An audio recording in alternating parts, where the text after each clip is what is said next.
کۆتا کەرنەڤاڵی پرتەقاڵی کۆمەڵی دادگەریە بۆ سەرخستنی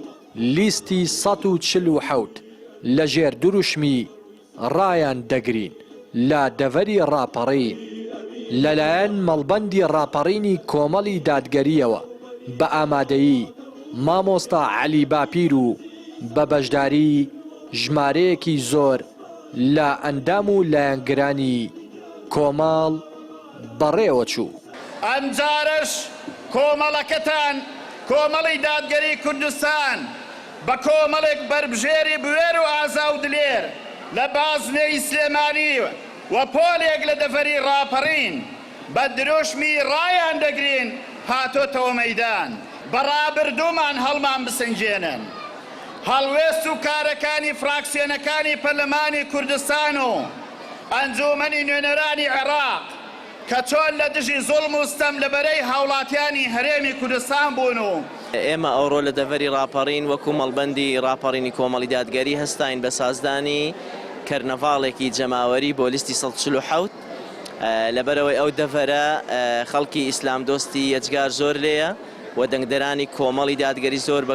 گەرموگوڕیەوە بەشداریان تێدا کرد زۆر بە پەرۆشەوەن بۆ ئەو ڕۆژەی کە دەنجی خۆیان بدەن و بڕیاری خۆیان بدەن و پشگیری خۆیان دووبارە بکەنەوە بۆ کۆمەڵی دادگەری کە حیزبێکە لە ناخی جەماوەرەوە هەڵقڵاوە. چین و توێژەکانی ئامادەیی کەرنەڤاڵەکە پشتگیری و پشتیوانیان بۆ لیستی 147 کۆمەڵ و کاندیدەکانی دووپات کردەوە و دەڵێن بۆ بەدەستهێنانی مافەکانیان و پاراستنی دین و ژینیان کاندیدەکانی کۆمەڵی دادگەری دەکەن بە نوێنەری ڕاستەقینەی خۆیان. ئێمە بەردی بناغەی کۆمەڵی ئیسلامی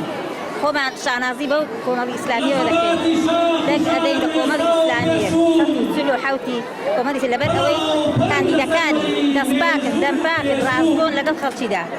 ئێمە شانازیان پێوە دەکەین. دارێمە وەکو گەنجێک بە خۆشحاڵیەوە بەشداریمان کردووە لە ناساندن و سەرخستنی لیستی 147 کۆمەڵی دادگەری لە دەڤەری ڕاپەڕیندا ئینشاءالله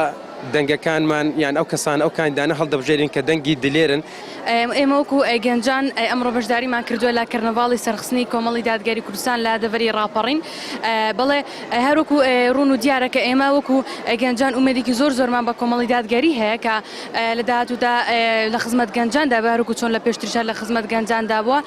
و ئومێدەوارین کە ئەوان کاتکە نوێنەرەکانی دەنێرین دڵنیان پاڵپشتی هەموو چین و توێژەکان دەکەن بەڵام بەتایبەت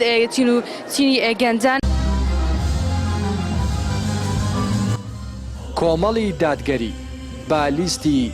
ژمارە 147 بەشداری هەڵبژاردننی ئەم جارەی پەرلەمانی کوردستان دەکات کا بڕیارە 20 ئەم مانگە بەڕێوە بچێت لە سنووری مەڵبەندی ڕاپەڕین ژمارەیەک لە کاندیدی بوێر و لێهاتووی بۆ نوێنەرایەتیکردنی ڕاستەقینەی خەڵک دیاری کردووە. ڕێناس ئەرسەلان کەناڵی پەیام دەڤەری ڕاپەڕین.